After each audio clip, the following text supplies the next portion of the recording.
Bonjour et bienvenue dans le Flash Info. On part tout de suite à l'Assemblée nationale dans la commune du Plateau.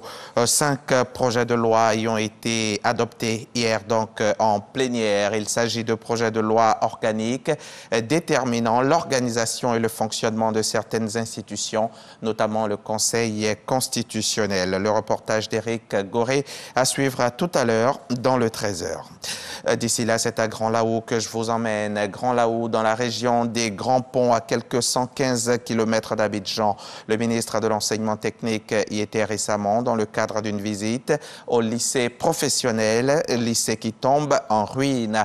Kofi N'Guessan était accompagné de l'ambassadeur d'Espagne en Côte d'Ivoire. Tous les deux ont décidé de réagir pour redonner vie à cet établissement. On en parlera également dans le 13h avec Salima Toudia. On en vient maintenant à cette rencontre entre le ministre de l'Enseignement supérieur et les titulaires d'un doctorat non recruté issu de l'enseignement supérieur. Au terme des échanges, il est convenu de nouvelles orientations dans le processus d'embauche et 660 recrutements se feront au titre de cette année 2022. Cette rencontre s'est voulue explicative au regard des nouvelles orientations dans le processus d'engagement de ces docteurs non recrutés de l'enseignement supérieur. Un cadre d'échange à l'issue duquel ces docteurs non recrutés s'engagent à œuvrer pour le rayonnement du système de l'enseignement supérieur. Le ministre a eu une oreille attentive à nos cris. C'est vrai que tous les problèmes n'ont pas été abordés et n'ont pas trouvé solution, mais nous avons des acquis. Avec ces acquis, nous pouvons continuer le dialogue. Nous pouvons espérer encore plus. Nous sommes là dans le dialogue, nous sommes tranquilles. Nous allons tout faire pour que le ministère de l'Enseignement supérieur soit serein, pour qu'ensemble, on trouve une solution définitive à cette situation. Parce que dans la crise, on ne peut pas trouver les vraies solutions. Et là, tous les camarades ont compris qu'il faut se calmer pour trouver une solution définitive de cette situation. Et nous sommes heureux. Dans cette dynamique, la tutelle annonce 660 postes budgétaires à pourvoir au titre de l'exercice 2022.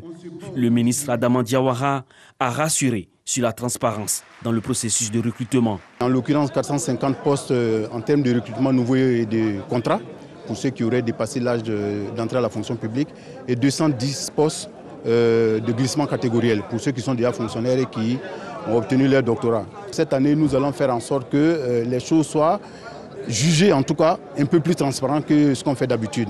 Et c'est pour ça que j'ai dit que les jurys seront constitués de façon très transparente avec, si possible, des membres du jury venant de l'extérieur pour étoffer les jurys, j'aurais dit, endogènes. Ils sont près de 3000, ces docteurs non recrutés qui attendent d'intégrer l'administration publique. La plupart d'entre eux sont issus des filières des sciences humaines et sociales. Un reportage signé Godefroy Okambawa. Les autorités de transition maliennes ont révélé mercredi la création d'un mécanisme de concertation. Son objectif, c'est la définition d'un chronogramme électoral consensuel en vue d'une sortie de crise et d'une levée des sanctions actuellement imposées par la CEDEAO au Mali. Mais ce mécanisme suscite des réactions plutôt mitigées. La CEDEAO tacle à 2 reprises l'initiative, d'abord en rappelant que des consultations techniques sont déjà en cours entre le Mali et le comité local de suivi de la transition. Ensuite, en précisant que le groupe de travail ministériel, deuxième organe du mécanisme annoncé par Bamako, n'a pas été mis en place à ce jour. En juillet 2021, l'OMS, l'Organisation mondiale de la santé, lançait son centre de recherche vaccinale et de transfert de technologie dans la ville du Cap, en Afrique du Sud. L'OMS veut développer un vaccin à ARN messager dont la formule et le savoir-faire pourront être partagés avec les pays à faible revenu qui désirent le fabriquer. Fin janvier, un premier vaccin candidat a été élaboré dans les locaux d'Afrigène, la start-up sud-africaine qu'il développe. Une avancée saluée par le patron de l'OMS, Dr Tedros, venu inspecter le laboratoire. Le pic des infections semble bel et bien passé en France et même si la pression reste forte à l'hôpital, le nombre d'admissions est en baisse. Les autorités ont donc annoncé vendredi, hier donc 11 février, de nombreux allègements des contraintes sanitaires.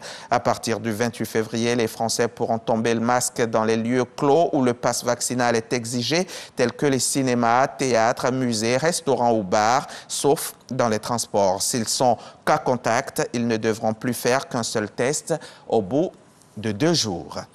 Dans une manœuvre très inhabituelle, Joe Biden a signé hier vendredi un décret permettant de prendre le contrôle des actifs de la Banque centrale afghane déposés aux États-Unis, soit environ 7 milliards de dollars qu'il veut réserver pour moitié à des familles de victimes du 11 septembre. L'hôte de la Maison-Blanche veut consacrer l'autre partie des réserves à de l'aide humanitaire pour l'Afghanistan, mais qui serait versée de manière à ce que l'argent ne tombe pas aux mains des talibans. C'est ce qu'a expliqué la présidence américaine. On se retrouve tout à l'heure pour le 13h.